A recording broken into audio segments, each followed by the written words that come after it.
my knee.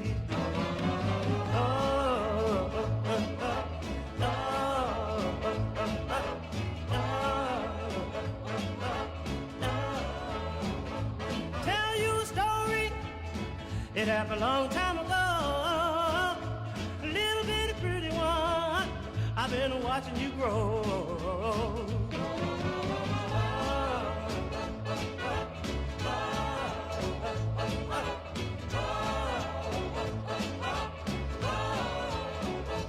Little bitty pretty one, come on and talk to me. Lovely, lovely, lovely one, come on, sit down on my knee.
Hello out there to everyone listening on WBCQ International Shortwave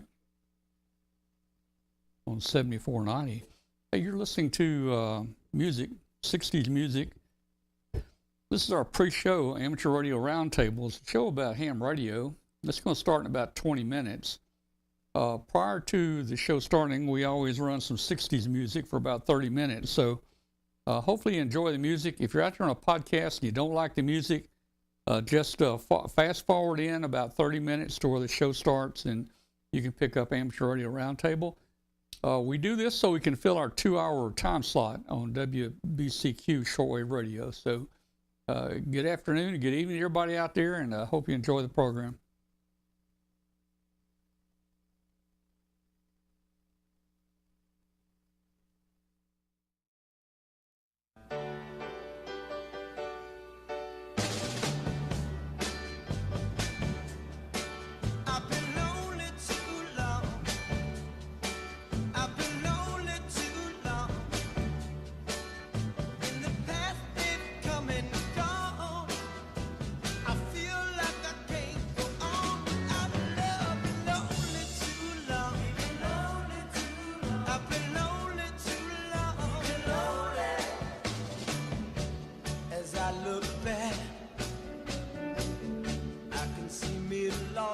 Searching I find that I can choose. I'm free. Oh, yeah. So funny, I just have to laugh. All my trouble been torn in half. I've been lonely too long. Lonely too long. In the past they've come and gone. I feel like I can't go on without love. Lonely too long. I've been lonely so long. To see me now, makes it worth the time I've waited. She was all I need to make me see. Oh, I keep hoping with all my mind everything's gonna turn out right. I've been lonely too long. Lonely so long.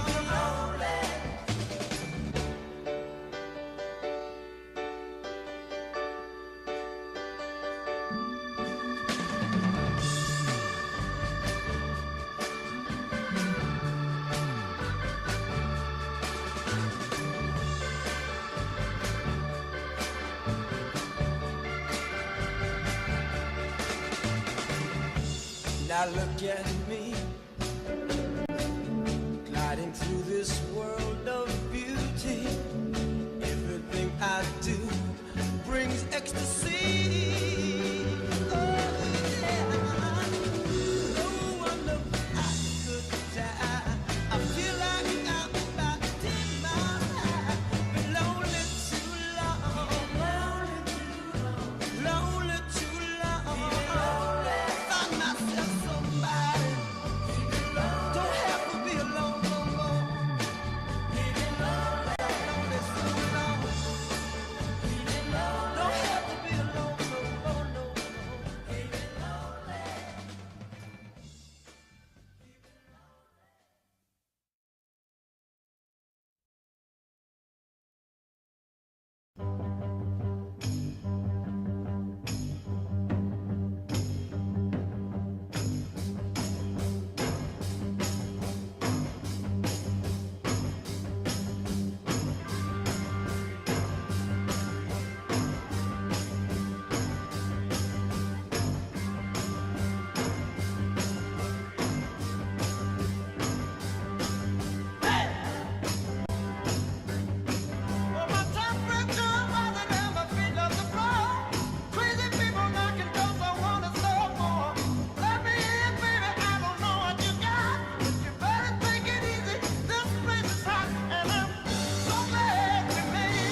Hey, if you're tuned in, you're listening to Amateur Radio Roundtable.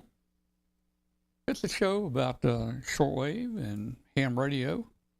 And we've got some pre-show music going right now, playing 60s music. The show will start probably in about 10 minutes, so stick with us if you can.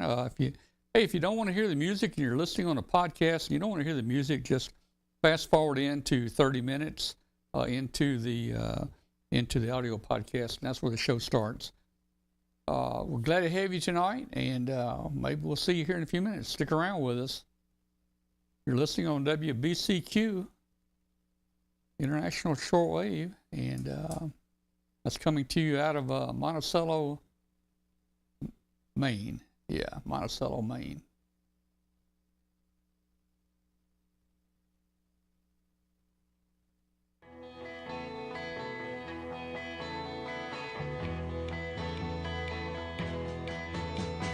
Crimson flames tied through my ears, flowing high and mighty traps. Countless fire and flaming road, using ideas as my maps. We'll meet on edges soon, said I, proud neath heated brow. Ah, but I was so much older then, I'm younger than that now. Half-right prejudice leap forth, rip down all hate I scream. Lies that life is black and white, spoke from my skull I dream. Romantic flanks of musketeers, foundation deep somehow. Oh, but I was so much older then, I'm younger than that now. In a soldier's stance I aim my hand at the mongrel dogs who teach, fearing not I'd become my enemy in the instant that I preach. Sisters fled by confusion boats, mutiny from stern to bow. Ah, but I was so much older then, I'm younger than that now.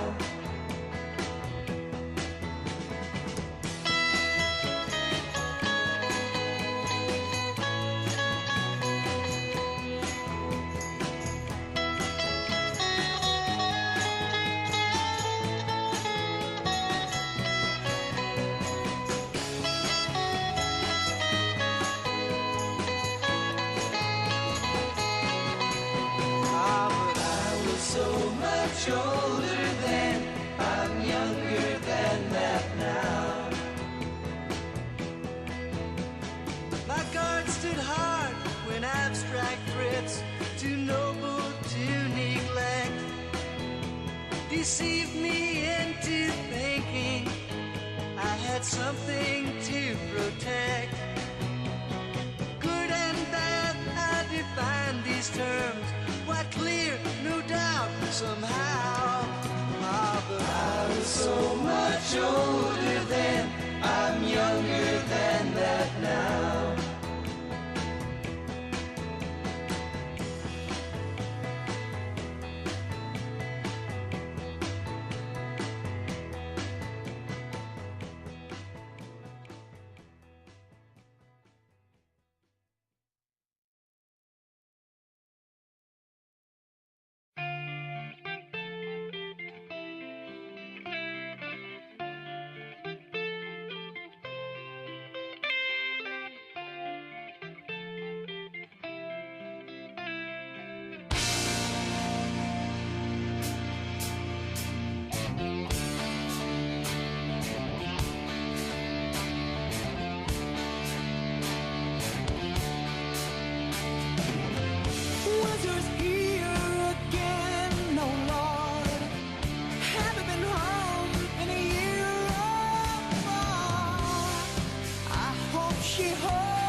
tomorrow.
Just a small town girl living in a lonely world.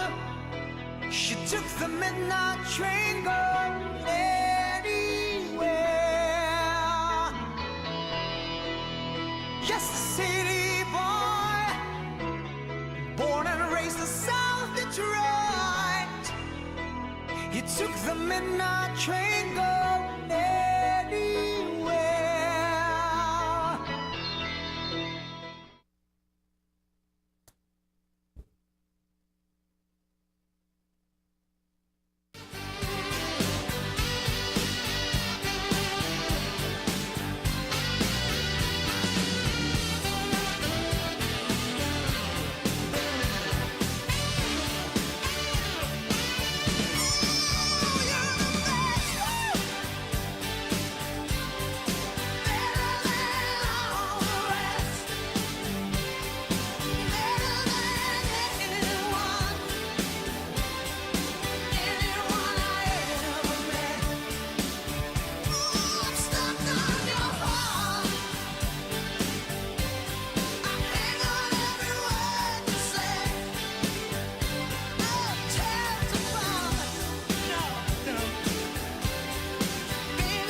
All right.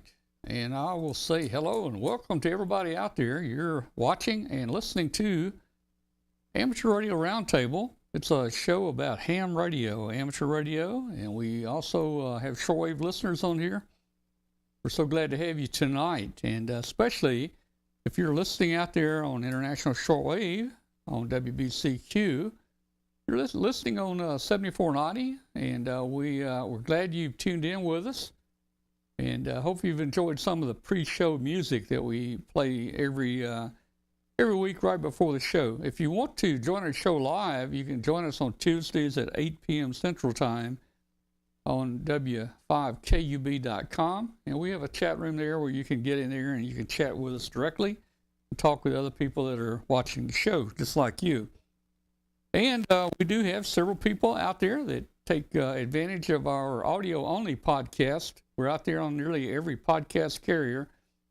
This is not an updated list by any means. We've run out of room on it, but we're on all the big podcast carriers, such as iNet Radio and iTunes and what's that, Google Play, and just all of them out there. So we hope.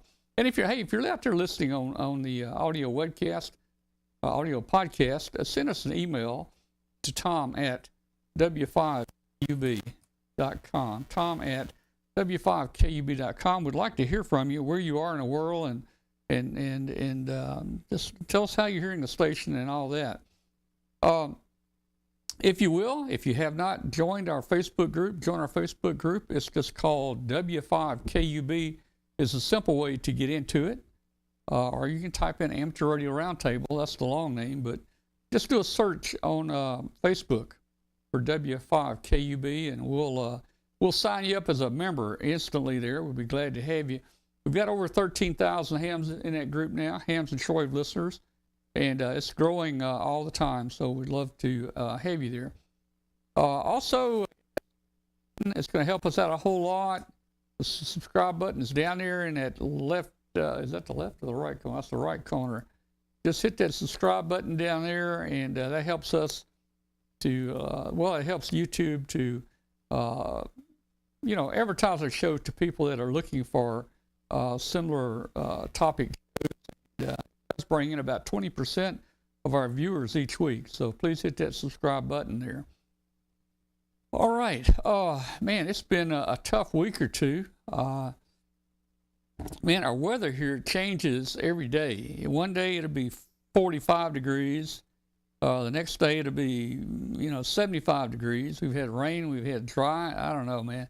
My sinuses are killing me. My headache. I mean, it's terrible. I know we got Doc in here. Maybe Doc can prescribe something to make me get over this stuff. Man, I've had it for a couple weeks.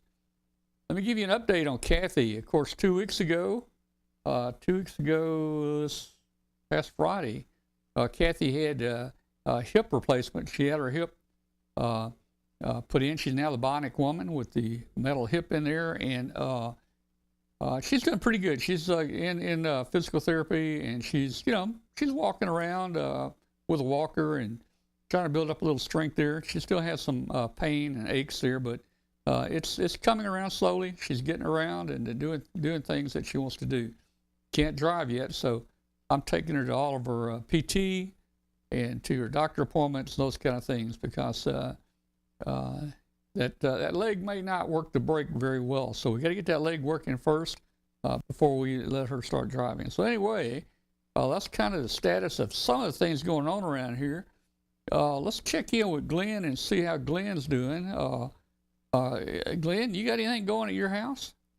Yeah, we're in the process of researching for the new book. Seems like I'm just constantly doing one. Have decided that this next book we're going to include some Bluetooth projects and some e-paper, e-ink display type projects. So I've been figuring how to work with the e-ink displays and with the Bluetooth stuff. So that's going to be a big part of the next book, I think, is moving into that area of the Arduino. Well, that's great, man. Keep those books coming, man. And, you got a lot of neat stuff in there. I built several of your projects from one of your books and had fun doing it. Let's see. Hey, there it is. Rick, WA4NVM joined us. Now, he joined late. It is 8:07.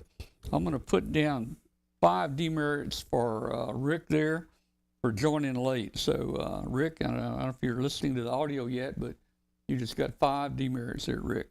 All right. Now you know why I'm here every week and on time. I can't afford those Glenn demerits. Glenn is on time all the time now because he knows he don't want to get those demerits, man. I know. I mean, know. I know the price. Once once you get X number of demerits, we don't know what the penalty is going to be, but it's surely going to be something. Glenn may have to give me one of his radios. Maybe that's what we'll do right there. No. Okay. That's not going to happen. No, I got all brand new ones, man. Yeah. You've already got all the ones I got. You just win them at a Hamfest. Well, I got to earn them. You know what? Yeah. Hey, I won another radio at the Hamfest here this weekend. I know it. That's what I'm saying. You won yeah. another one. Yeah, I won that 80-watt 2-meter rig at 2980. Is it a Yaesu 2980? Yeah. I hadn't got it yet. Rick's got it stashed away somewhere. Rick's in the chat room, and Rick, if I don't get that radio in the next, I'm gonna set a time frame here. If I don't get it in the next 6 months, you're gonna get some more demerits, okay? All right. So, hey, man. Oh man. Talking about Hamfest. Let's talk Hamfest for a few minutes here. Oh yeah. Michael Coulter called me today, and I talked with Michael. Michael is the official spokesperson and a board member for the Dayton Amateur Radio Club, and a big guy in with the Hamfest and everything. And I broke the news to him today that I wasn't going up there. He said, "Well, a lot of people might be a little disappointed, and I'm sure they will be. I'm a little disappointed. We're not going, but man, we've gone 40 straight years.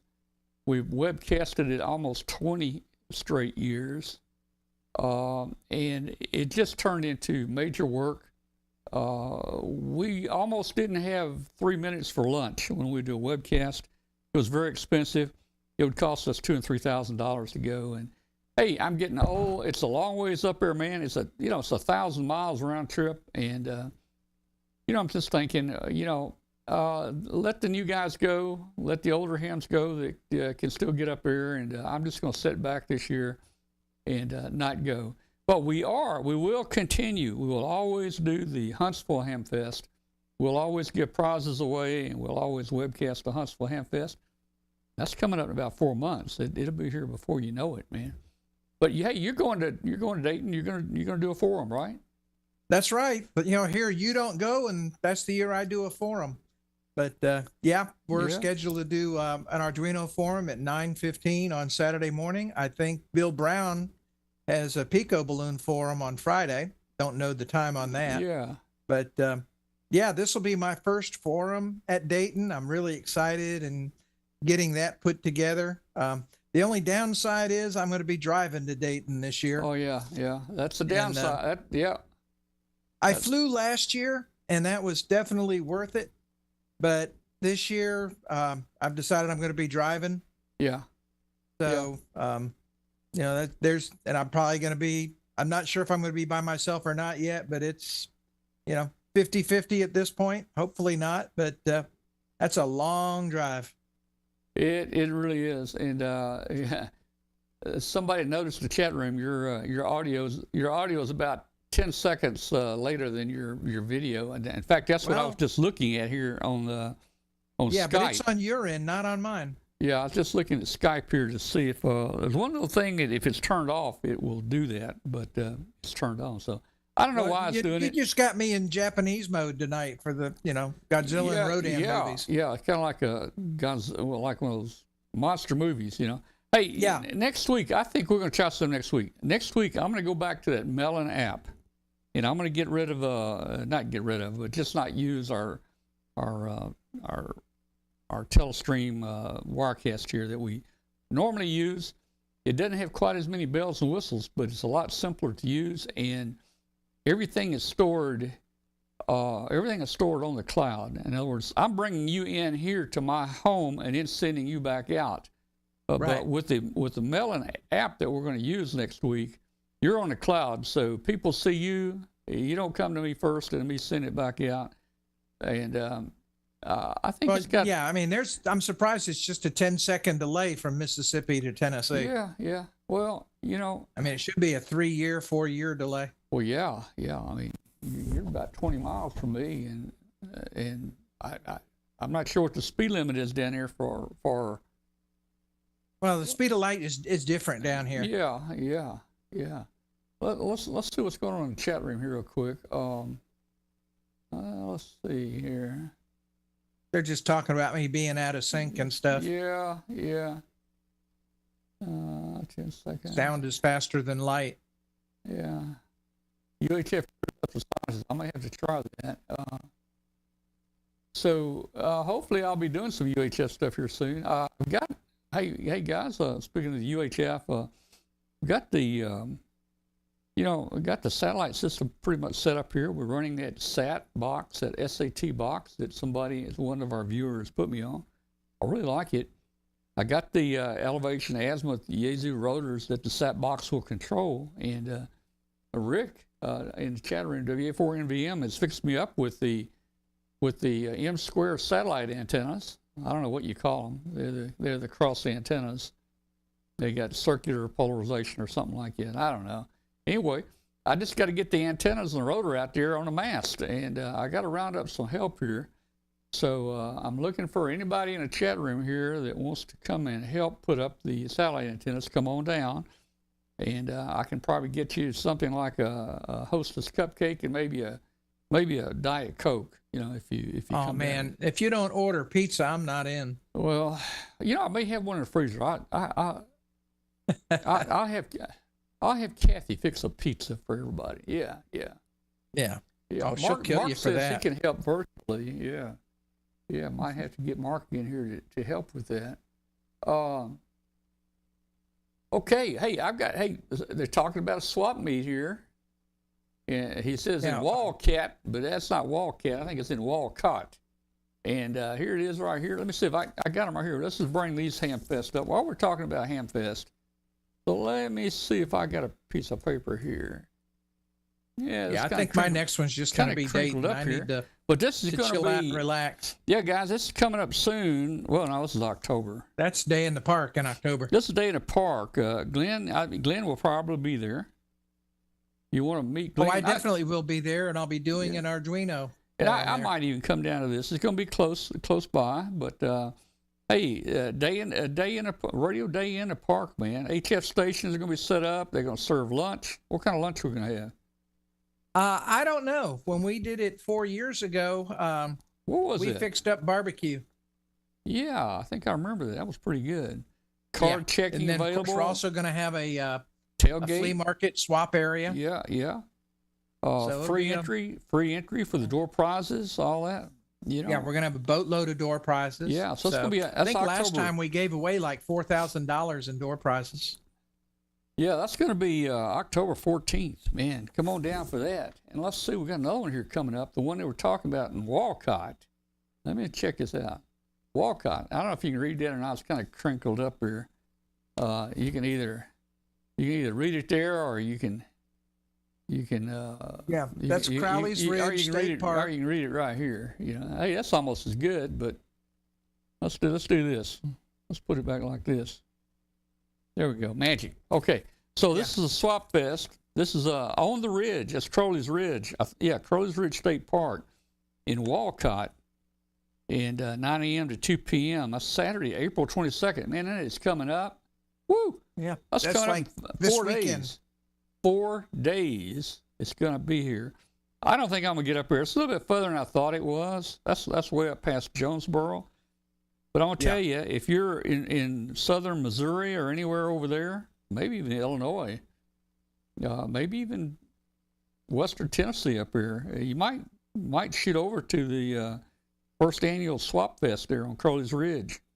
Free admission, talk 14661. They're going to have some tailgating there, and it's going to be, probably a good little get-together. This says it's the first annual one. So that is going to be kind of cool right there. All right, so we got those out of the way. I'm probably going to be home working on the pool and stuff like that. The pool is finally fixed, so now I just got to get it clean, and then I can start working on the cobweb to get it fixed. So I'm get that back on HF. Yeah, I see Rick in the chat room says, is that a hint to bring your radio? Well, Well, and work. Well, maybe to work. I can do without the radio for a while, Rick. If you want to use the radio, use it. And I can do it. I got too many radios right now. Yeah, he wins too many radios at Hamfest. He doesn't need that one. I got to figure out what I want to do. You know, I might put that in the car. You know, yeah, I might put that back in the car. I don't. Let's see. Yeah, and Memphis barbecue. Larry in the chat room is saying it's also a POTA park for the Crowley's Ridge. Oh yeah, Hamfest. yeah, that would be good. That'd be good. Well, Memphis barbecue. I don't know that you'll have Memphis barbecue down there in your park. What is it? No, we have members of the club that do barbecue, their own so barbecue. it will be club member fixed. Yeah. Now is that as good as? Oh, it was quite good last time. It was pretty good. I remember that. Yeah. It was really good. Yeah.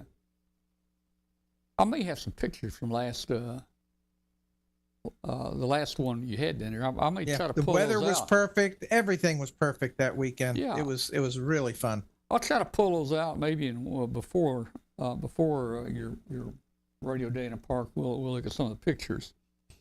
All right. So hey, Rich. That's the one you also had the drone footage. Oh from. yeah. Yep. We did. Rich Mollison from CQ might pop in with us in a little while. We missed him at the end of the month. I think we didn't have a show at the end of the month. Maybe, I'm not sure. I may have been out of town or something, and we didn't have a show. But Rich is going to try. 2 out of the last 3 weeks. We skipped 2 weeks. Yeah. So help me out here, guys. Everybody out there listening right now, I'm trying to determine how long Amateur Radio Roundtable has been on 9 years now. We hit the 9-year mark. We've done pretty good about being consistent. I know lately we missed 2 out of 3 weeks, but I bet you we haven't missed more than about 2 or 3 weeks each year. So I think we've got a good record. Now, here's where I need your help, guys. All you guys out there in the chat room, I need your help for content. If you guys have got some content or you got something you built and you want to show it or you want to talk about it, please send me an email and come on the show so we can get you on here and we can have some more content. And we're looking for anything, electronics, shortwave, ham radio related, let's see. Let's check in the chat room out here. Okay, so let me look at my list here. Some things I jotted down tonight that I wanted to talk about. Well, anyway, so Michael Coulter called me, and I explained to him that I guess it's time for me kind of to drop out of the Dayton deal. I've been going for 40 years, and it's getting really tiring. And hey, I'm still seeing the same things up there I saw 40 years ago, so I've seen everything, 40 times? Just on different tables. It's just on different tables. This last year I went up there, I didn't really see anything I wanted. I probably didn't spend 25 cents on bringing something back. And, when we were talking about the $2,000 or $3,000 per trip cost, man, just think how many times, if I had not gone, I could have took that $2,000 or $3,000 and bought me maybe a new amplifier or a new radio or something like that, But instead, how many amplifiers and radios do you need? Well, a few. Instead, I usually come back. The biggest thing I have bought up there over the last 10 years, most years, is a little package of heat shrink tubing. That's usually what I buy and what I bring back. And of course, I always use up all the small stuff, and I never use the big stuff. But I found that, hey, Harbor Freight has it, man. I can go to Harbor Freight. Yes. I can go to Harbor Freight and pick up heat shrink tubing, Mm-hmm. Hey, I don't know if you guys know Ron Kramer. Ron Kramer was, I think, the president or something of the Ham Club, the Dayton Ham Club. He was big the last few years with Hamvention. Ron Kramer, and he has been making it to Orlando. He's been making it down to Huntsville. Well, Ron passed away a couple weeks ago. I'm not sure what happened, but it was fairly sudden. He got sick pretty quick. I think he was on a ventilator for about 5 days, and then he just died. So I'm not sure if it was anything related to COVID or what it was. I haven't really found out yet. But Ron was a good old guy, and we really enjoyed seeing Ron, talking with Ron, and visiting with him. So just want to let you guys know that in case you knew Ron Kramer there at Dayton. So let's see what's going on here. Dayton coverage. Let's see. Rich, thank you, Rich, and we thank you for watching, man. Hey, Hambot is still around. In fact, Hambot has been improved. I just got an email this week from one of our members, our developer of Hambot, and he's even made it better. But we're not going to upgrade the new Hambot software probably until we get close to the Huntsville Hamfest. But he's put a lot of improvements in it, and that was all developed in house. And Hambot, when we first started doing Hambot, I was a little leery. Do I want to mess with something here? It might take more time, or how's this thing going to really work? But man, once we started using it, it took the place of 2 or 3 people. It kept records. It randomly picked people. It did everything, man. It had the database. It did everything. QRZ lookup. It was really automated, and it really did make things a lot smoother for us. So we're so happy about Hambot and how he has grown over the years. And let's see, Hambot. Let's see if Hambot. There's Hambot. Why is Hambot not playing? There we go. Well, he's playing. Yeah. You had to wake him up. Well, he probably needs a little WD-40 on him, but there was Hambot right there. But we're real proud of Hambot. He has really done a good job. And we have been in a couple different chat rooms over the years, and we developed Hambot to work in a true IRC.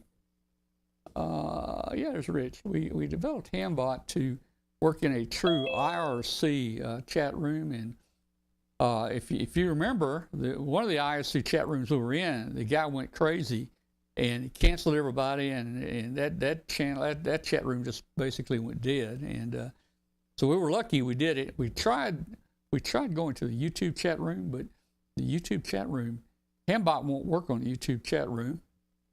He can't pick names. He can't pick random names.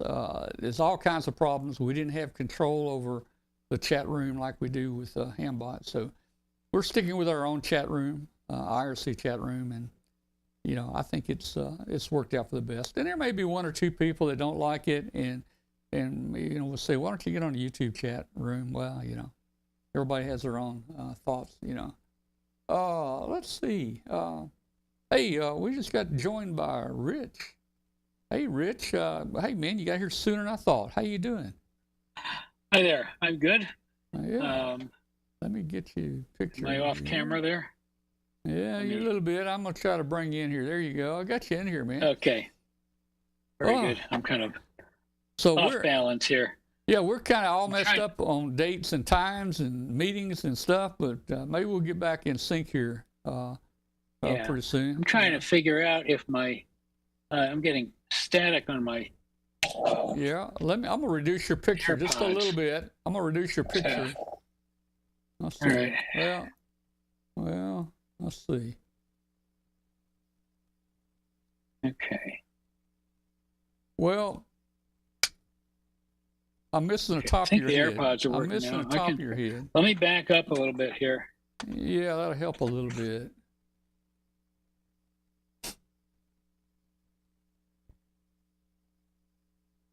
All right. Are we having audio problems too? I'm wondering if the audio's in sync with you tonight. Say something to me there, Rich. Yeah, I'm using my AirPods, and I was just getting a lot of static in them, and I don't know why, and they now seem to be fine. Yeah.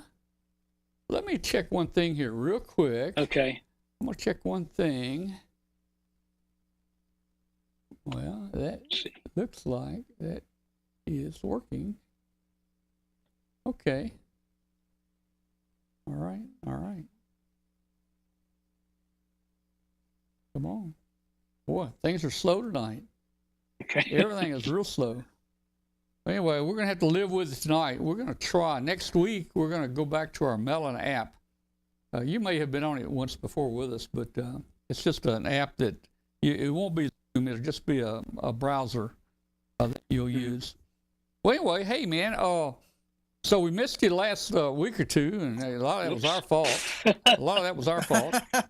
So, what can you tell us tonight about this month or next month? Or you want to wait till next? You want to tell us later in a week or two next month? Yeah, I'll tell you about this month now, and Yeah. then I'll tell you about May, the usual time. Yeah. So, the April issue of CQ has got a lot of very topical stories.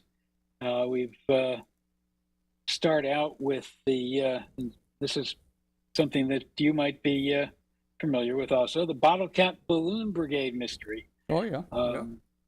The question of whether one of the unidentified objects shot down by our Air Force back in, I guess, February was actually an amateur radio balloon flying around the world by the Bottle Cap Balloon Brigade.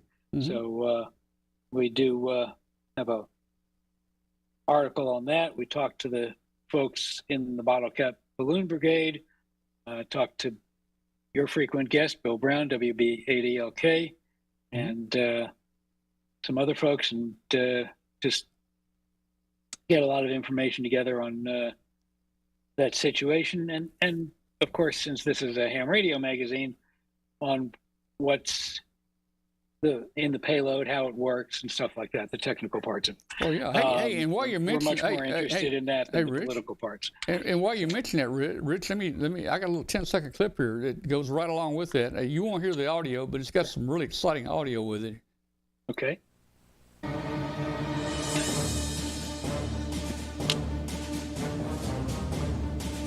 Yeah, now what Tom isn't mentioning is that they also were holding up a sign, aim here, and they were trying to catch the missile in a net because they wanted the technology in that.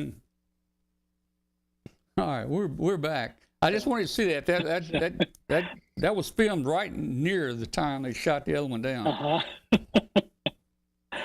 Well, it's always good to have up to the minute footage, live action. Yeah. So, moving on from that, we go from ants to an interview with ChatGPT, the artificial intelligence program on the future of ham radio.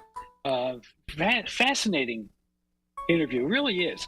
Jim Milner, WB2REM, who is a frequent contributor, he's a psychologist, and he wrote about artificial intelligence and amateur radio in CQ back in, I think it was 2019. More of a theoretical article at that point. And so he's following it up with an actual interview with the ChatGPT app, which is kind of scary because it's the answers that it comes up with. He even gets it to write a poem about ham radio, which is really good. But it's kind of scary, because it's so good. I question some of the supposed facts that the robot has come up with, but that's because it does its research on the internet, and you got to deal with what you got there. Also in the news recently, we've had some earthquakes, and our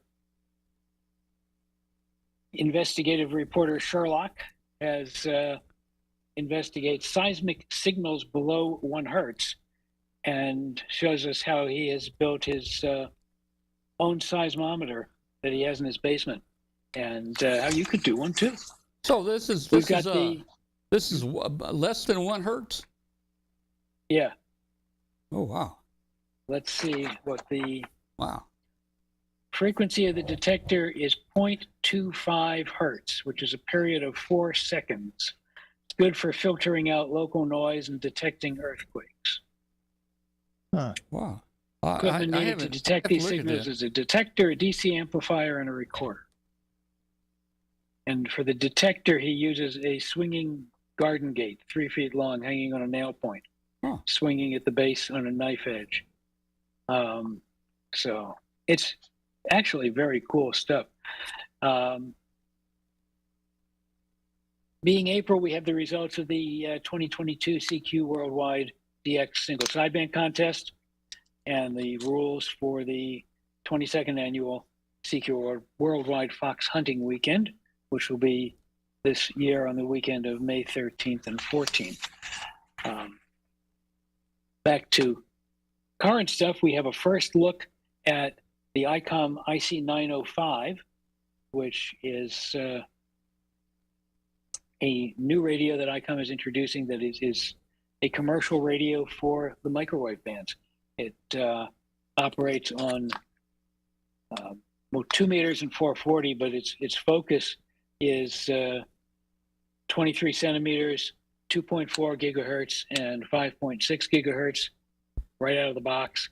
And you can get a transverter for 10 gigahertz if you want to do that.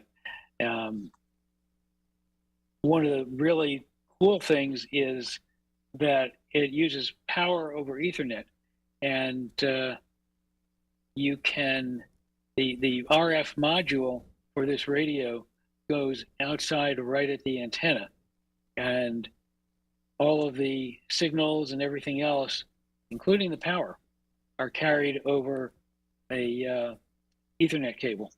So it's really cool. It's also the subject of my editorial for the month, because I really think that this is the first step toward encouraging much greater use of our microwave allocations, which is very important, because if we don't use them, we're going to lose them. And there's a lot of competition out there for them. And basically, the main point of my editorial is the IC706 25 years ago was a revolutionary radio in two ways. It brought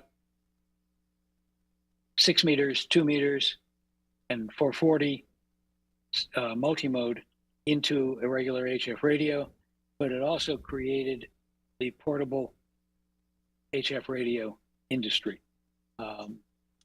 It's a whole sub-industry within amateur radio of all of this gear now that is available for going out in the field with an HF rig and a portable antenna.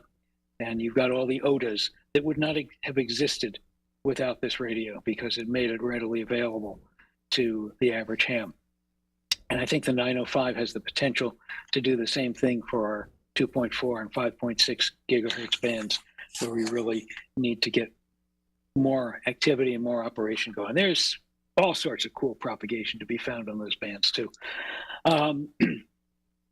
Speaking of taking stuff out in the boonies with your radio, we've got 2 pieces this month on different approaches to winter field day. Our QRP columnist, K8 SMA, goes out camping with, actually, I don't know, he didn't go camping this time. This time he operated from the back of his truck. That's right. He went camping last year, and with his FT817, which was introduced kind of in parallel with the 706 a little bit later, but that also helped popularize portable operation back in the 90s.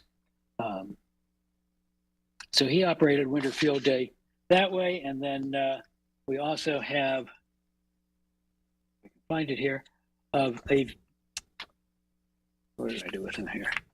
There we go. W4 FSV on a vintage winter field day, where he operated with tube gear from the 50s and 60s. We also, of course, since it's April, have Professor Heiselhoff joining us. And his topic this year is emergency power generation systems using starchy tuber arrays. Wow. So you can think about that a little bit and see where it'll take you. And it's a very tasty article. Along the same lines, we've got a CQ Classic from 1991 by NR5Q called the Concentric Yagi. Very, very interesting antenna article that came back to my attention after one of our readers contacted us and said that he had remembered seeing it, but had never seen anything else on this antenna and this antenna design, and wondered why. So we decided to bring the antenna article back again. We've also got a piece by K6CTW on learning Cyrillic Morse code. I don't know how many Tell me of our what that listeners is. are aware. What is that? There is a version of Morse code that matches up with the Cyrillic alphabet, which is used by Russia, Ukraine, and all the similar the countries with similar languages based on Russian, and they use that same alphabet, the Cyrillic alphabet. And there are different characters that are not in the Roman alphabet. So there are special Morse code characters for all of those characters. And Ken K6CTW has a article about a program you can use to learn all those special characters and to use them in QSOs with stations in Eastern Europe. In our Maths Notes column this month, WA2NDM has a universal AM modulator, which is a very interesting topic. Our emergency communications column is about collaborative work between the different major MCOM organizations within amateur radio or using amateur radio, Aries, Skywarn, Mars, Saturn, Races. So they're how they interrelate with each other. In kit building, K0NEB has a column titled Updates, Antennas, and Tools. Oh my. So don't see the Wicked Witch, but you never know. Oh, wait, there's a flying monkey. Goes along with your ants. Yeah. But as Joe's columns are always very interesting reading. In our learning curve column, KO0Z is writing about the 3Y0J Bouvet Island de-expedition from the perspective of a newer ham. Excuse me. The May issue will have a first-person report from one of the participants in the program in the expedition on that whole operation there. In the Analog Adventures column, AL7AJ writes about Ye Old Octopus Curve Tracer. Oh, yeah. And, Yeah. if you're familiar with that, you will enjoy it. And if you're not familiar with it, you'll still enjoy it because it's good writing. Yeah. In our awards column, KF4 KWR looks at the World Castles Award. All the various OTAs. This is going to be Castles on the Air. And that's what the basis is for this award. In our DX column, we profile the Carolina DX Association, one of the premier DX clubs in the East. In our contesting column, N3QE talks about after the contest, basically how to get your logs in order to be submitted and have the least trouble possible with the robots on the receiving end, bouncing it for various errors, not in terms of operating, but in terms of log keeping. So it's a very helpful column. And in our propagation column, of course, we look at April propagation, this being interesting month, being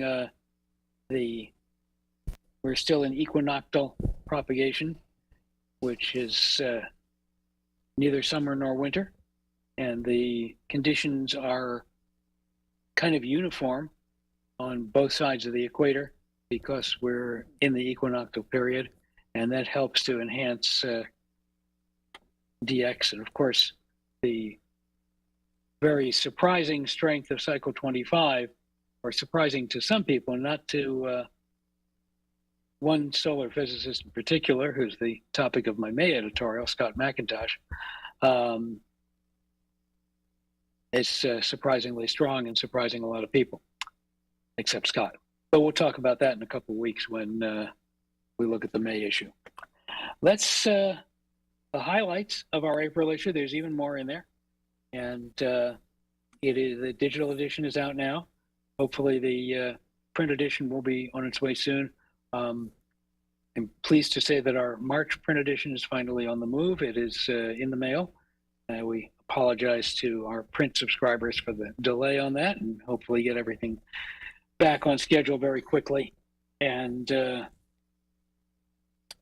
April should be following quickly behind. And we still have our Spring Fever promotion going on our website, www.cq-amateur-radio.com. It's the best deal we offer each year, and is worth checking out and getting your best deal you can on a subscription to CQ, either print or digital, or both. And while you're there, you can check out our various books and videos and calendars. Our calendars still have 11 months left on them. They run through next March, so you can still get a good deal of daylight out of your calendars. And that's basically it on the April issue of CQ. All right. Well, hey, thanks for giving us all that info. And, hey, we'll look forward to seeing you here again in a couple of weeks and talk about next month. I mean, you know, I say time's flying, but we just kind of crunched all the time together here the last couple of weeks, right? So, anyway, hey, you're talking about the parks on the air. Do you know, is anybody working this Walmart parking lot on the air deal? You've heard about it, right? No, actually, I haven't heard about that one. Well, there was actually activity going where people were trying to. It was Walmart parking lots on the air. So there are Walmarts just everywhere out there, and people would go set up right there in the parking lot and just think how many Walmarts you could work. So that might be something you guys want to start covering in CQ. I don't know.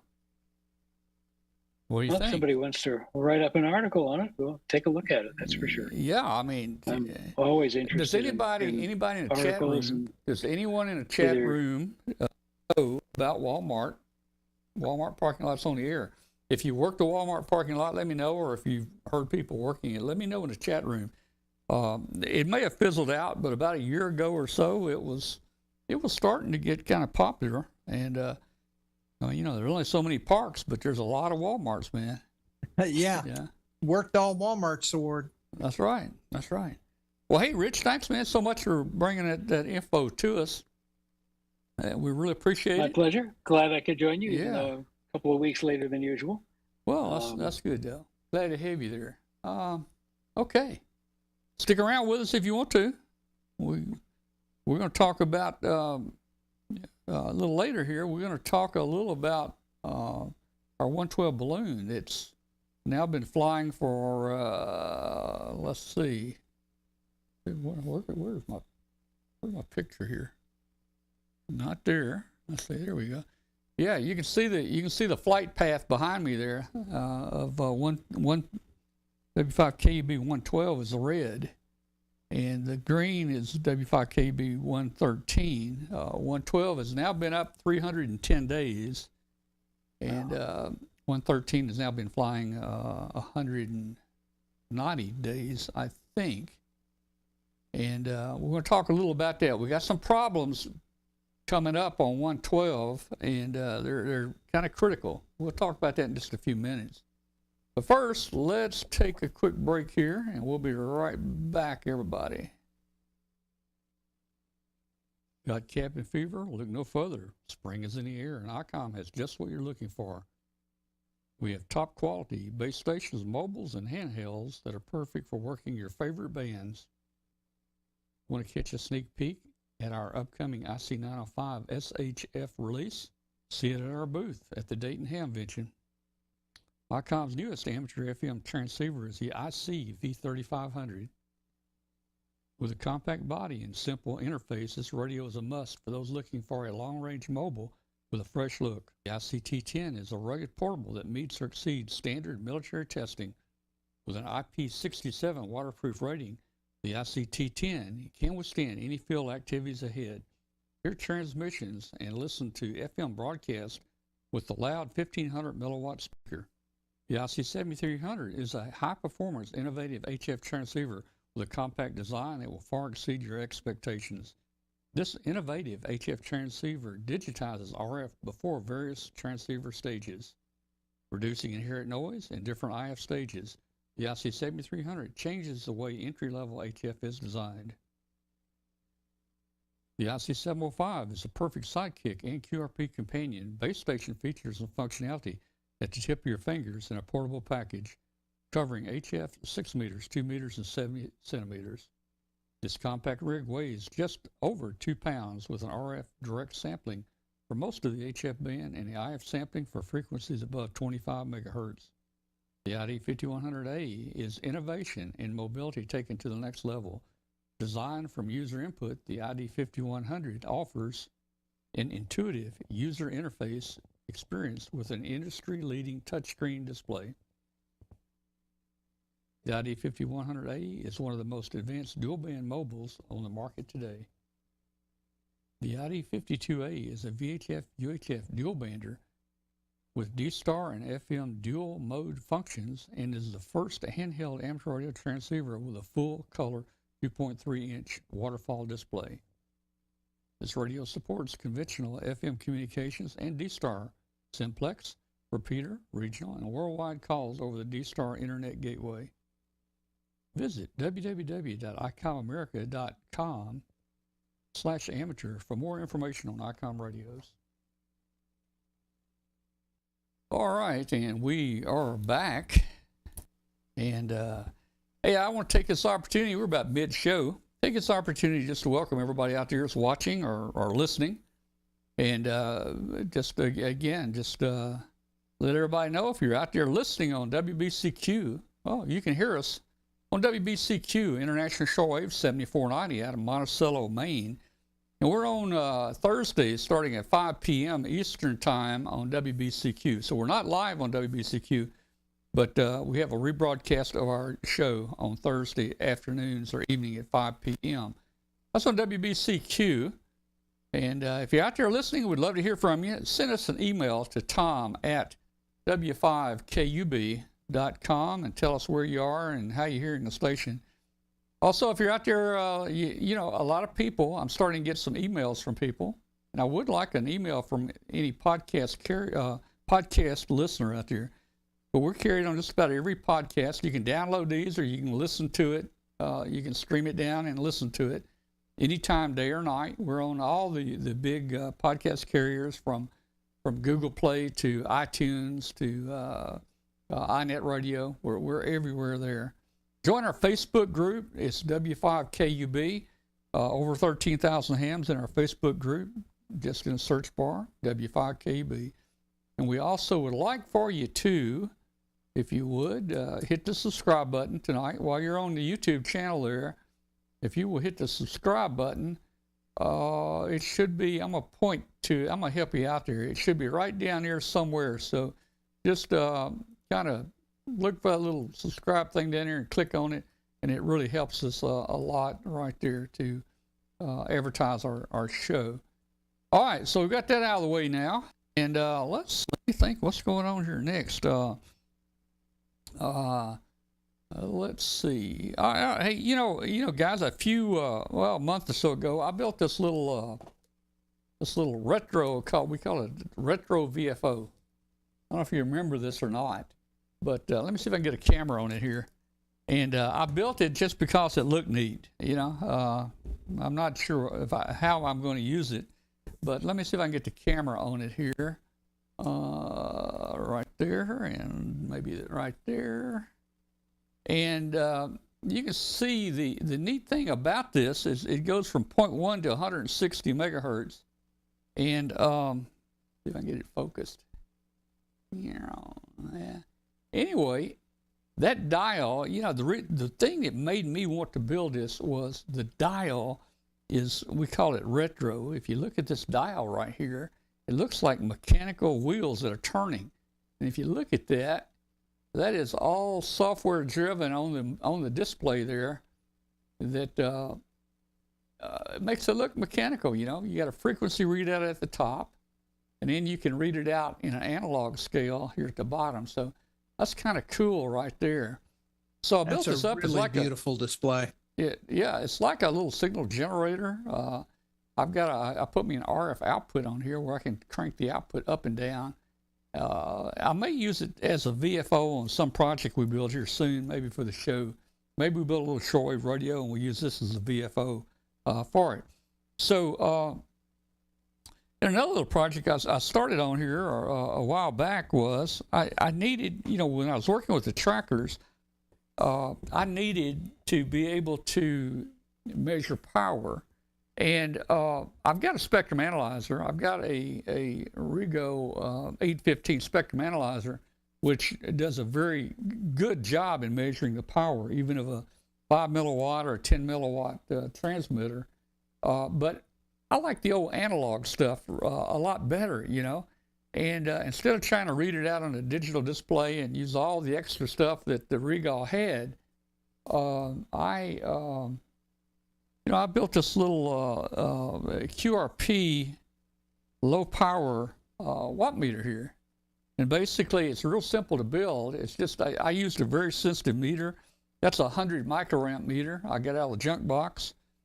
And it's got a 50 ohm dummy load in it. And I put a switch on here with 3 variable resistors. And what that's going to allow me to do is to calibrate it for 3 different ranges. So right now, I'm going to plug this into, I'm going to plug it into the little VFO I got here. I'll show you how it works there. Let's see. Let me get the cable here. And we're going to attach it right here to the output. There we go. Okay. Now, if you'll look at, let's see if I can kind of wonder if that'll work. Oh, that's not too good. I haven't calibrated all 3 power levels yet. I think I've just got 10 milliwatts calibrated. So on a full scale, I calibrated it for 10 milliwatts. So, and I can turn the output here. Let's see if I can get it in the picture here. I can turn the output here, and I can reduce.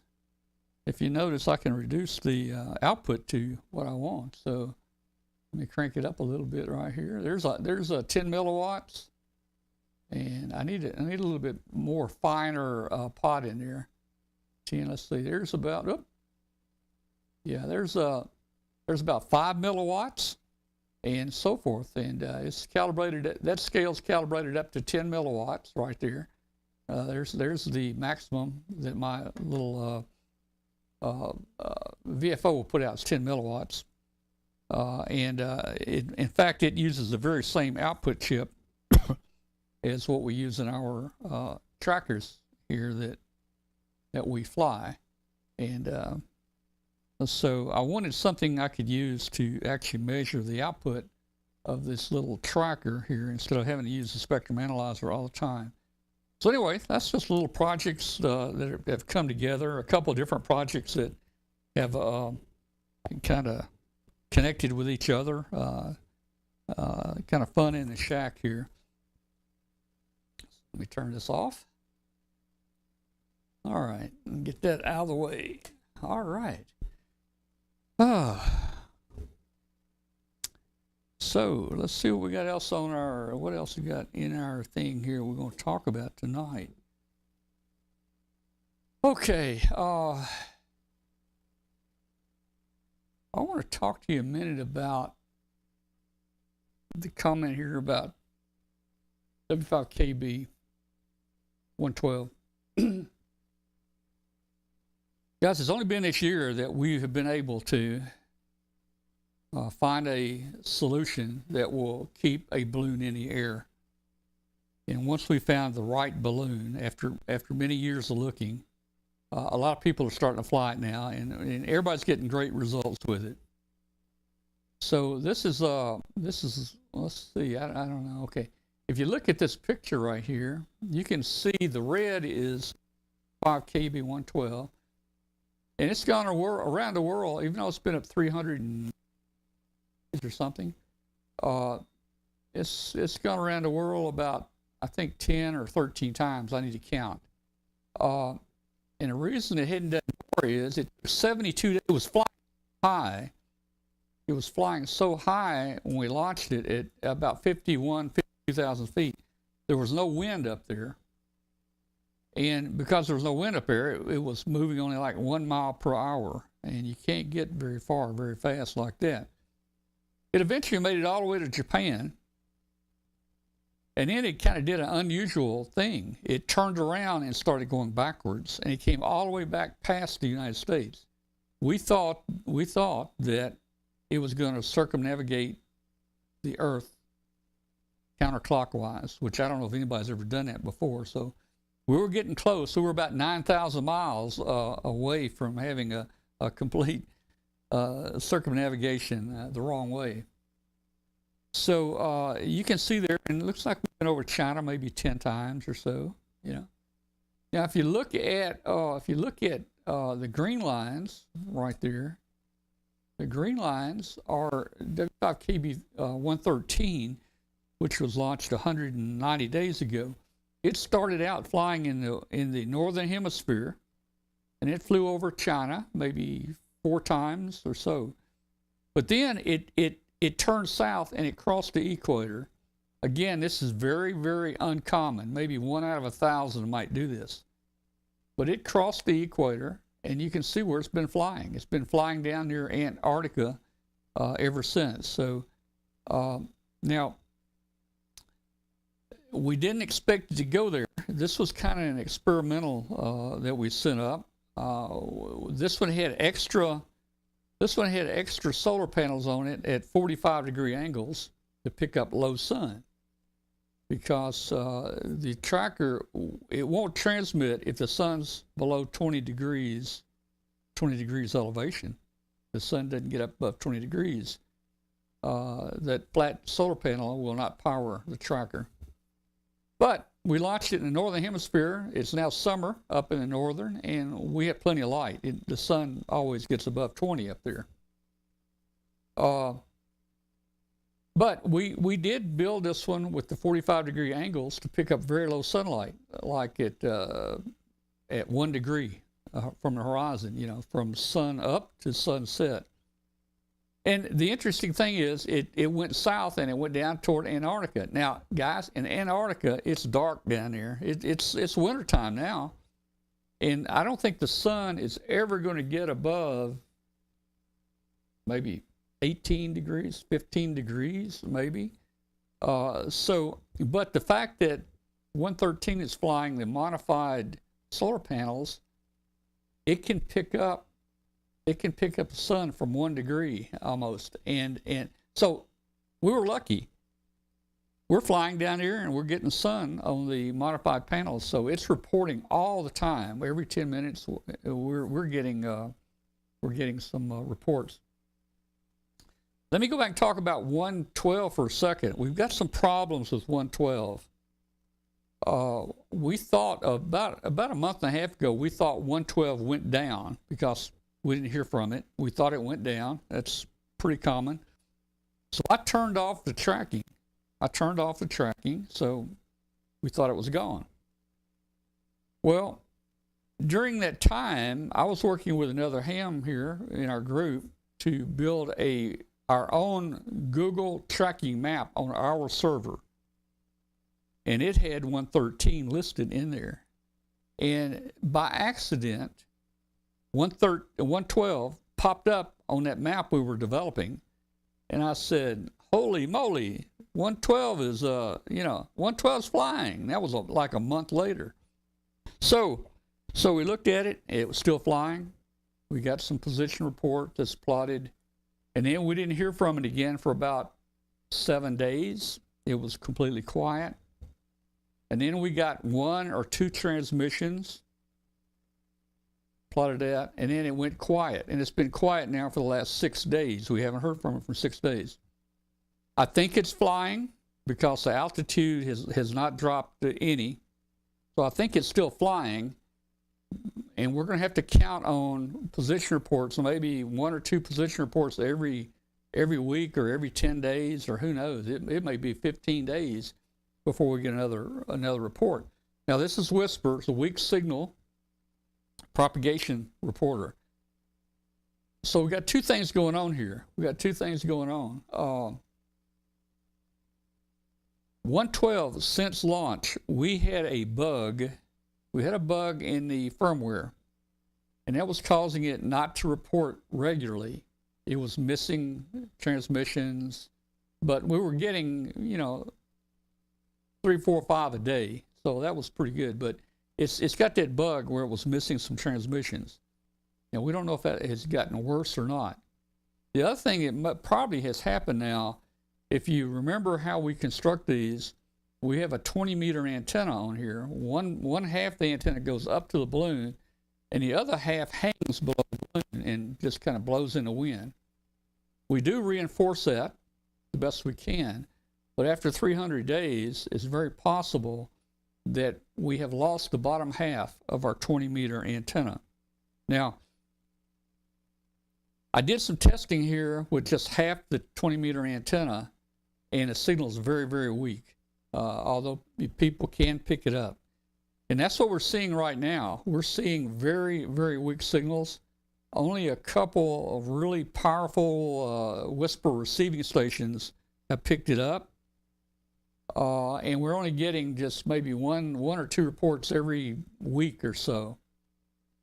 As it flies over Africa and all the countries that have the word "stan," like Pakistan, Uzbekistan, Stan, all the stands, it's very hard to get even a good signal out of there. And a lot of times we have to use a SDR receiver remotely in those areas to listen.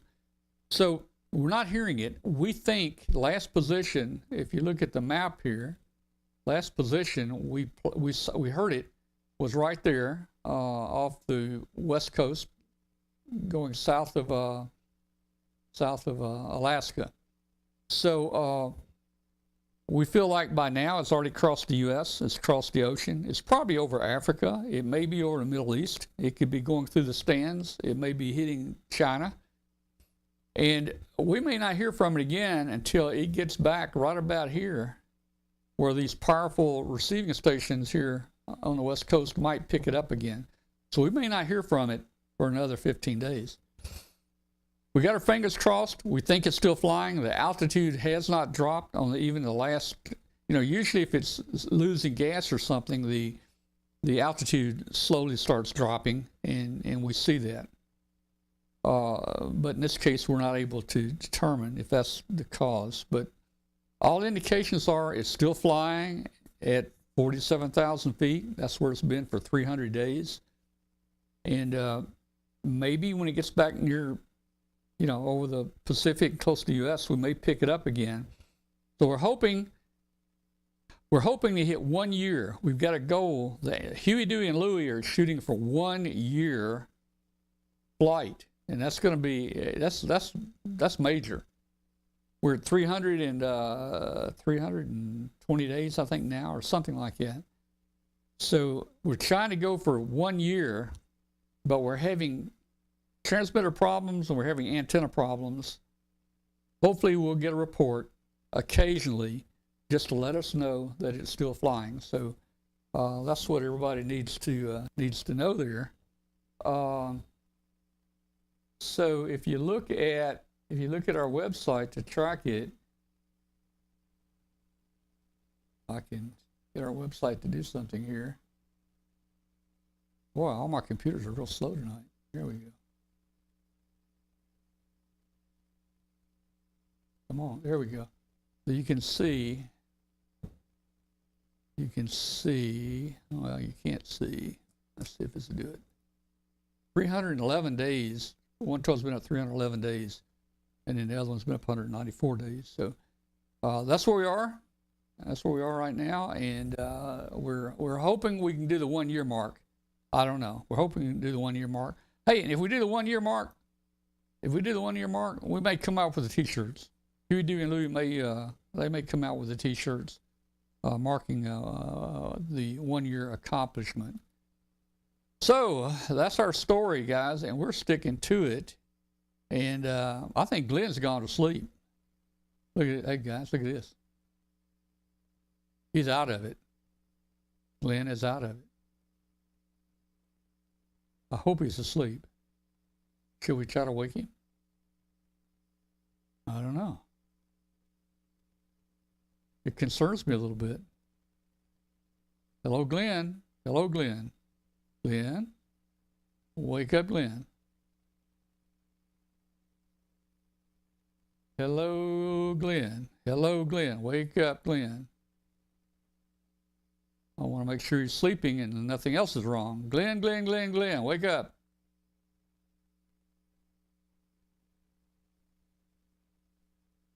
Oh, man, a little concerning here. This could be serious or it could be nothing. Is he breathing? I didn't, let's see. Let me check.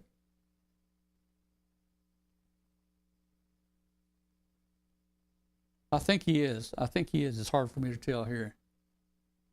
Oh, man. Glenn. Glenn, Glenn. Wake up, Glenn. Okay, guys. Should I give him a call on the phone or let's take a vote. Do we think he's just asleep? Okay. All right. If he's breathing, we'll leave him alone. Okay. We'll leave him alone. Woo. This has never happened before. This has never, this has never happened before. This will make the blooper reel, that's for sure. Yeah, Glenn. Somehow I feel I need to call him with my cell phone. Oh man. I mean, can a person have a heart attack and still breathe? I don't know. I guess you can. Glenn, hello, Glenn. Oh, there he is. There he is. Hey, Glenn, how you doing, Glenn? Oh man, I'm drifting off to sleep on you. Drifting off, man. You were out of it. We were trying to wake you up, man. Long day at work, getting up at 5 a.m. I'm just not cut out for this. Hey, man, you just made the blooper reel for sure. We're gonna have to. Oh, for sure, yeah. We'll have to save this, man. We were getting a little concerned, but we would zoom in and we could see you were still breathing. So we thought you were okay. We thought you were okay there, man. Didn't get my afternoon nap. I mean, it's go to work, come home, and do the show, and I'm just not up for the 5 a.m. wake-up call. Yeah. Oh, man. Okay. Oh, man. No, Don, I'm not retired yet, but it's getting really, really close. Yeah. All right. Boy, you scared me there, man. Nah. I mean, that was more exciting than the night we got swatted. No, my phone is not in. I was gonna go get my phone and give you a buzz, man, and see. Of course, I don't know where your phone was. If you didn't answer the phone, I was gonna. Phone's right here. Oh, really? I was gonna have to call the, I guess, the county sheriff down there and have him do a welfare check on you. Yeah. No. Oh man. All right. I thought about making some coffee before the show, and I said no, because then I'd never get to sleep. Oh man, I tell you,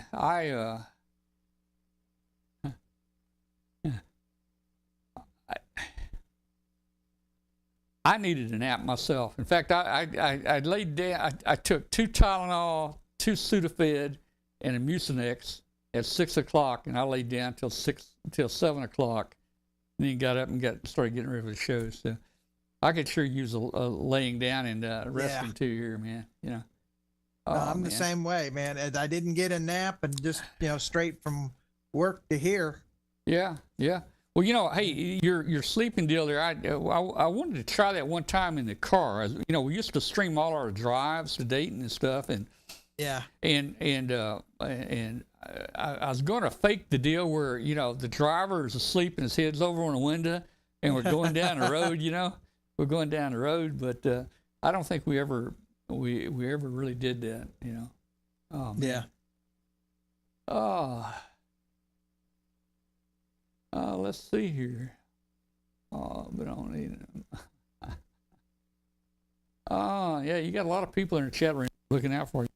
Yeah, I tell you. No, it's like I say, I should have had a cup of coffee before the night started, and I knew if I did, I'd never get to sleep, and I got to get up at 5 o'clock in the morning again Whoa. tomorrow. So, Well, man, hey, if you need to get up early, if you need to get out of here, cut out, man. You don't have to stay. I'm fine. We got about maybe 15 more minutes for the show here, and we're gonna cut it off at 9:30 our time because I'm tired too. And it's been a tough couple weeks here actually, with all the things going on here. And I've been working outside as much as I can. I'm trying to get all of my spring projects in now while it's not raining and stuff. We got the pool going on and doing some siding replacement and stuff like that. And I want to get that all done as soon as I can. Yeah. Hey, I just remember, man, you were in fairly good shape because we've got Don in here. We got Papa Doc. Yeah. WA4YYN he's a doctor, and he's in the chat room here. I don't know if he was, he may have been smoking a cigar out in the car. I don't know. That's usually what he usually does during the show. But if Don thought maybe we needed to try to revive you, he'd have probably told us. But yeah. Well, I've got Rodan right here. All you had to do was get her awake. Oh, yeah. Should wake me up. Okay. All right. She's off sleeping in the bookcase, though. Yeah. Let's see. At least I had the sense to mute my microphone so you didn't hear me snoring. Yeah. I was afraid I don't know. We were yelling at you. I don't know if I thought you might have had your headphones muted too, man. No, that was just one of those 30-second micro sleep kind of things, man. Yeah. I'm out. Oh, this is right up there, just like when we had Martin on the here. Martin used the Bluetooth microphone, and right in the middle of the show, he goes to the bathroom. and takes a whiz, in the bathroom, and all that. We had to cut to a commercial sometime. We didn't know what to do, but yeah. So between that and the swatting incident, and you going out on us there, boy, we've had some excitement here. Yeah. Now, like I say, I just need to retire and stop this getting up at 5 a.m. stuff. Yeah. Well, I was never cut out to be an early waker and, doing the 5 a.m. Fortunately, it's only for 2 days in a row. The bad news is it's Tuesday. Yeah. Russ, I did find the show boring, and the sad part is I'm on the show. Yeah, well, yeah. I mean, how bad can you get? Yeah, I was afraid it was boring there, or hey, maybe no, when I get that way, it's like I need to go take a nap. Yeah, so Glenn, just keep an eye on it. Watch right here, Glenn, right here. Glenn, you're getting sleepy, Glenn. No, I don't dare fall asleep here because you'll turn me into a dog and have me start barking or something. Yeah. Oh man. Ooh. All right. I don't know if I can make it another 14 minutes. Gee, anybody in the chat room got anything you want to talk about for the next 14 minutes?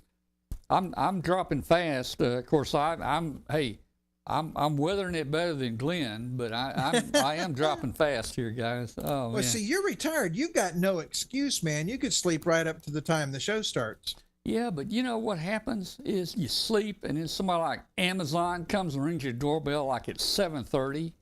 Exactly. And they're not going to leave the package or something if you don't open the door, and you got to jump up and put your pants on. You got to get in there, and then you don't have your glasses on. You can't see. You got to turn the alarm off before you open the door. And they're already walking away, man. Oh man, I hate that. I hate that. Woo. Oh yeah. Man. But no, I'm slowly but surely getting this new book put together.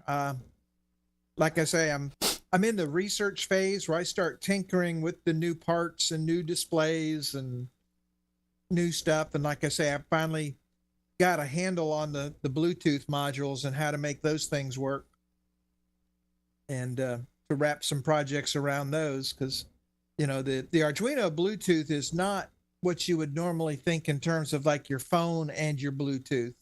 Yeah. It's these Bluetooth modules are strictly, think of them as wireless serial ports more than anything else. Yeah.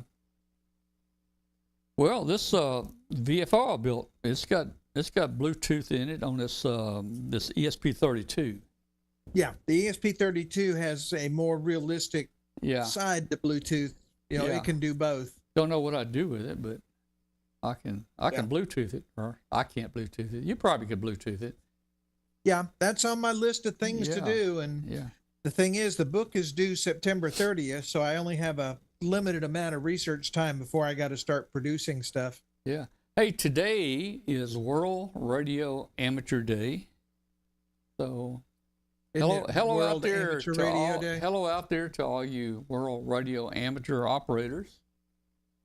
Note in the chat room, Walmart on the air is the first week in July. So, Glenn, you ought to come over and we ought to see how many of them work, man. Just like Heck, we ought to just go mobile and drive around Memphis and make a couple contacts from each of them. yeah, we do. Oh, let's see. Don said shut her down. I think we're gonna do it, man. Hey, 11 minutes. I got 11 minutes here. Yeah, I and keep the getting reason disconnected from the we've got a chat room. time set like this, guys. I'm trying to fill up. We've got a 2-hour window on shortwave, and that's the main thing that we try to fill up, where we don't have just blank airtime. And so anyway, we're gonna make it here, I think. Let's see. Is anything else here fun to look at? I don't know what else I got here. Let's see. Man, we can go to the beach if you want to go to the beach. It might wake you up right there. Oh man, I'd be laying in the sun right now. I'm We ready. can go back to winter. We got a time machine here. no, We can go to winter there. I'd be asleep by the fireplace. Yeah. I think you're just showing how many different places I'd go to sleep at. Yeah. Let's see what we got here. Let's see. We're hoping that I hadn't heard from Katie in a few days. We're hoping Katie will eventually get better and get back on here with us. She's seen in pretty good spirits after she had surgery here a few weeks ago. And got to try to find out more about her and how she's doing there. Let's see. Hey. Here's a minute 38 clip. I'm gonna run this minute 38 clip right here. Think of how you could use this for an antenna. This would make a good antenna right here. This is near our home over in North Carolina. So let me run it here, and look at that. Look at that antenna right there. Just a week. Well, we got a home over here. Oh, you just load the zip line and you're set. Look at that, man. Hey, can you imagine, having a little KX3 or something, with you as you're zipping across there, and you hook it to the line where it slides down the line, and that would make a pretty good antenna. I think you'd probably have some trouble matching. It's kind of long. Oh no, I mean they got random wire tuners. Martin makes a bunch of them. Yeah. Mark, let me tell you about the cats and piling on. They are well aware of my bedtime around 10 to 10:30, and they will come and get me when it is time, and then we will all head off to bed. And by the time I lay down on the bed, the other two are already fighting for their spots. Hey, Glenn, here we go. Look, got to go through that little opening right there. You say, actually, this is just a radio wave, Yeah. as it runs down a random I wire. wonder what the wavelength would be on that. What the wavelength would be on that This is wire? slow right there. motion. I wonder what the wavelength is on there. Probably. Oh, that's for one of those new low bands, Yeah, one of those. What- Yeah. 2,200 meters or something like that. Right. And Andy, no, Oh, man. 2 is all I can handle. You should see Godzilla when she comes down and says it is time for bed. There's no arguing with that cat. It's get up and go to bed. Yeah. Yeah, that's 22 pounds of I'm gonna get your butt in the bed right now. Well, hey, man, when you go to Dayton here in a few weeks, and it's just a few weeks off, man, bring me back something. Bring me back something good. Yeah.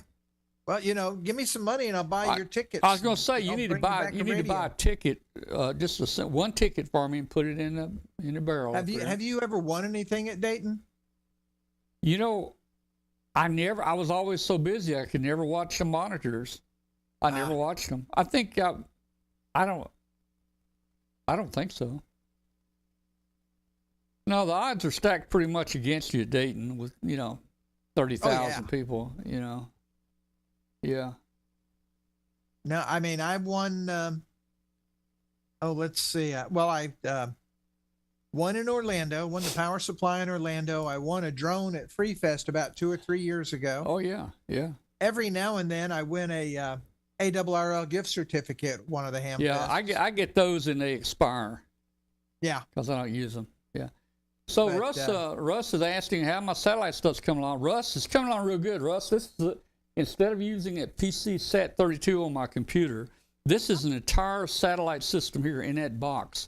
It does everything that Sat PC 32 does. You don't have to hook this to a computer. It's all built in. It will control your radio. Just that one little cable there plugged into the CIV will control my radio and change the frequencies automatically. It will also turn the antennas. And I've got to get my new rotors up, my new azimuth elevation rotors. And Rick brought me over some circular polarized, some better satellite antennas. Here's a shot of a couple of them here. It's the crisscross, vertical, horizontal, and matching, and so forth. So I'll be getting those up soon. I'm going to need a little help to get them up in the air, I think. But I've got the rotors. Let's see, where's the rotors? They've got the rotors right there from Yaesu that this thing will control. So it's all automatic. I won't have to touch a rotor control. It's going to track the satellite automatically. So, I'm looking forward to getting those antennas up and the two rotors here up. So that's kind of where we stand here. Maybe within the next 30 days, I can get those up. All right. Well, look, hey, guys, we are just about near closing time. I want to say thank you to everybody that tuned in and watched tonight on our YouTube channel. Also, thanks to everybody that's listening out there on WBCQ shortwave on 7490. And come back next week and visit again, same time, same place next week. And until then, have fun. And next week we're going to start a betting pool on what time I fall asleep. Oh, man. Yeah, I may be the one that falls asleep next week. I don't know, man. All right. Well, good night, everybody. We'll see you. 73. And let me, you know what? I'll close this with a clip from Glenn right here. Oh, Lord. So you're saying I can ask this cat any question? The cat is connected to the computer. You just type in the question, it will read his mind. There the answer comes.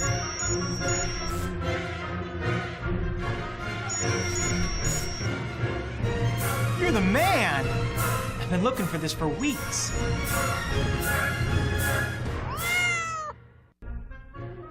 So you're saying I can ask this cat any question? The cat is connected. Good night, everybody.